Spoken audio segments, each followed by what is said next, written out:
Index funds investment के लिए better options में से एक है। आई एम श्योर ये आपको अब तक पता लग चुका है। But before you take the leap, आपको ये जानना भी जरूरी है कि इंडेक्स फंड्स पर टैक्स कैसे लगता है, आपके रिटर्न्स पर और डिविडेंड पर आपको कितना टैक्स पे करना होगा। इन सवालों के जवाब देने से पहले आपको इंडेक्स फंड्स का एक छोटा सा इंट्रोडक्शन दे दूं। इंडेक्स फंड्स वो म्यूचुअल फंड्स हैं जिनका पोर्टफोलियो एग्जैक्टली किसी बेंचमार्क इंडेक्स का रेप्लिका होता है।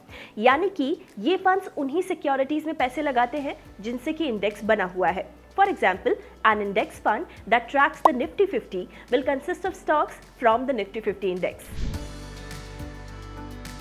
चलिए आपको बताते हैं कि इंडेक्स फंड्स पर आखिर टैक्स कैसे कैलकुलेट होता है। इंडेक्स फंड के कैपिटल गेन्स और डिविडेंड्स दोनों पर टैक्स लगता है। इंडेक्स फंड से मिलने वाला डिविडेंड वैसे ही टैक्स होगा जैसे कि आपकी बाकी इनकम। टैक्स रेट भी वही एप्लीकेबल होता है। बट इंडेक्स फंड्स के कैपिटल गेन्स अलग तरह से टैक्स होते हैं। टैक्स रेट इस बात पर डिपेंड करेगा कि आपने फंड को कितने टाइम के लिए होल्ड करके रखा है। आपको टैक्स उन्हीं यूनिट्स पर देना होगा जिन्हें आपने रिडीम किया हो, यानी कि बेच दिया हो। अगर आपने बेची गई यूनिट्स शॉर्ट टर्म के लिए होल्ड की, यानी कि 12 मंथ्स या फिर उससे कम टाइम पीरियड के लिए, तो कैपिटल गेन्स पर 15% टैक्स रेट लगेगा। मगर लॉन्ग टर्म होल्डिंग यानी कि 12 मंथ से ऊपर के लिए टैक्स रेट विल बी 10% अगर गेन्स 1 लाख से ऊपर है।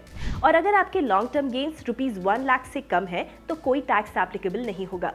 दोनों ही केसेस में 4% का additional cess is levied. Have you checked out the reimagine mutual funds experience? Try all new Upstox, जहां पर आपको टॉप इंडेक्स फंड्स की एग्जॉस्टिव लिस्ट मिल जाएगी। आप अपने लिए वो इंडेक्स फंड चुन सकते हैं जो आपके रिक्वायरमेंट्स को सूट करता हो। Investment in securities market are subject to market risk. Read all the related documents carefully before investing.